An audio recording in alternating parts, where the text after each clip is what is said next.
Un incident, un train de voyageurs est bloqué à Cléa. J'ai entendu un homme le dire ce matin au bistrot de maman. J'aime bien écouter ce que dit Marius. Il a toujours des histoires à raconter. Allez savoir comment, il est toujours au courant de tout. Quand j'ai entendu ça, j'ai bien sûr filé vers la gare en courant. C'est drôle de voir les passagers débarquer, déboussolés. Il y en a toujours qui viennent de très loin, ou d'autres qui font de grands gestes, dérangés par le retard qu'ils prennent. Ça me fait toujours rire de les voir utiliser de grands mots dans leurs beaux habits. Ils se prennent pour je ne sais pas qui, alors que je sais bien qu'ils sont pareils que moi en dessous. 2 bras, 2 jambes, 2 yeux et une tête. Bon, même si moi, je n'ai pas un gros ventre. Je me suis donc assise sur un des bancs de la gare et j'ai regardé les passagers sortir. J'avoue avoir été déçue. Aucun gros monsieur n'était sorti du train. En fait, il n'y avait pas beaucoup de monde. Une famille qui descendait du train a attiré mon attention. D'abord, on a vu 5 enfants sortir en courant. Et puis une maman et un papa qui ressemblaient à 2 ânes chargés de tout leur sac. J'ai bouffé de rire dans ma main. Tu habites ici, toi? J'ai tourné la tête et j'ai vu un des garçons qui était descendu du train qui me parlait. Oui, j'habite ici. Et même que je peux être ton guide parce qu'avec mon grand-père, je suis allée partout dans le village. Ai-je dit très fière de moi? Je sais pas. Tu sais, c'est très grand. Moi, une fois, j'ai failli me perdre. Moi, chez moi, c'est encore plus grand, il a répondu. J'ai plissé les yeux. Je ne pense pas, car ici, c'est très grand. Si, mon village est plus grand, mais tu n'es aussi jamais venu chez moi. Oui, mais toi, t'as pas tout vu ici. Je me suis levée et je me suis dirigée vers le bout de la gare. Je me suis à peine retournée pour lui dire « Suis-moi !» Moi, je sais bien que mon village, il est très grand. Je n'en ai jamais vu de supérieur. Bon, d'accord, j'en ai pas vu beaucoup. Mais au moins 4. J'ai regardé par-dessus mon épaule et je l'ai vu me suivre. Alors je me suis mise à courir parce que j'aime bien sentir le vent dans mes cheveux. Je ne suis pas allé dans le village, je suis allé sur la colline, là où on voit partout quand on est en haut. Papy a dit que ce n'était pas très loin. Mais avec mes petites jambes, j'ai arrêté de marcher parce que j'allais être fatiguée sinon. Alors j'ai regardé le garçon qui était à côté de moi. Il observait ce qu'il avait autour de lui comme s'il ne l'avait jamais vu. Je me suis dit qu'il était bizarre. Tu t'appelles comment? Ai-je lancé. Jules. Et toi? Je m'appelle Odette. Il m'a regardé en souriant. Ah, mais c'est aussi, elle s'appelle comme ça. Moi, j'ai pas de frères et sœurs. On s'est arrêté parce qu'on était arrivé en haut de la petite colline. D'ici, on voyait tout. Le village avec l'église, le château et puis le rempart de pierre. Et même la maison.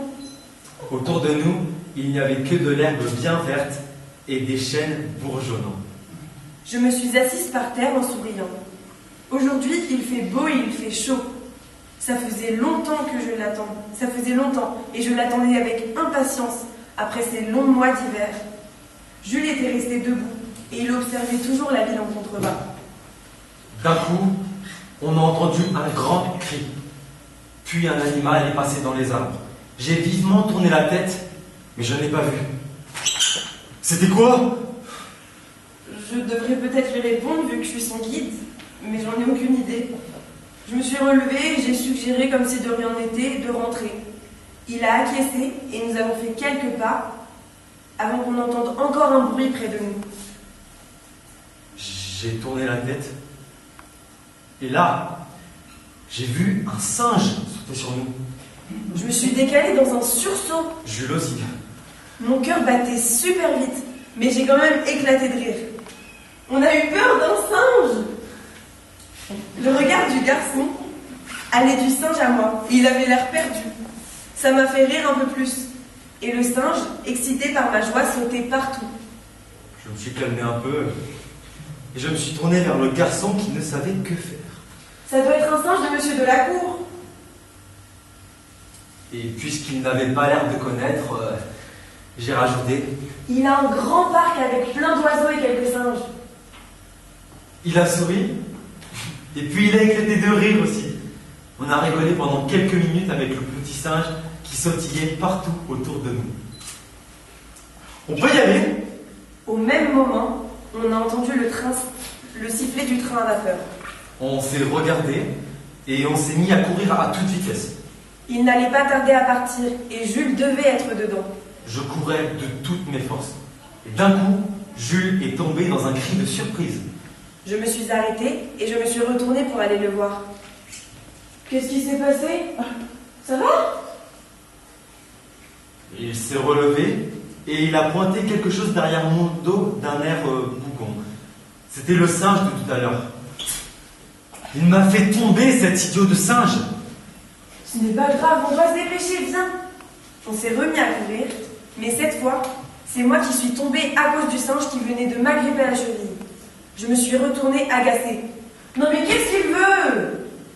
Comme s'il m'avait comprise, il a pris ma main. Il a pris la main de Jules et il nous a tirés en arrière. En y repensant, c'est bizarre. On s'est laissé faire alors qu'on avait un train qui nous attendait. Il nous a tirés par le bras pendant quelques minutes, jusqu'à ce qu'on arrive devant un petit lac que je ne connaissais pas. On s'est tous les deux assis par terre et on a regardé le petit singe. Il s'est approché et il nous a chuchoté dans l'oreille. Comptez l'un sur l'autre.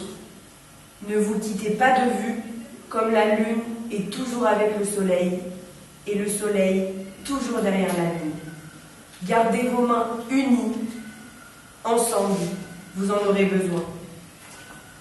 Mais non, mamie, mais je te crois pas. Mais c'est pas possible. Un singe qui parle. J'ai regardé ma petite fille. Ne sous-estime pas les sens de Monsieur Delacour, Élise. Puis je me suis tournée vers mon mari. N'est-ce pas, Jules, que mon histoire est vraie?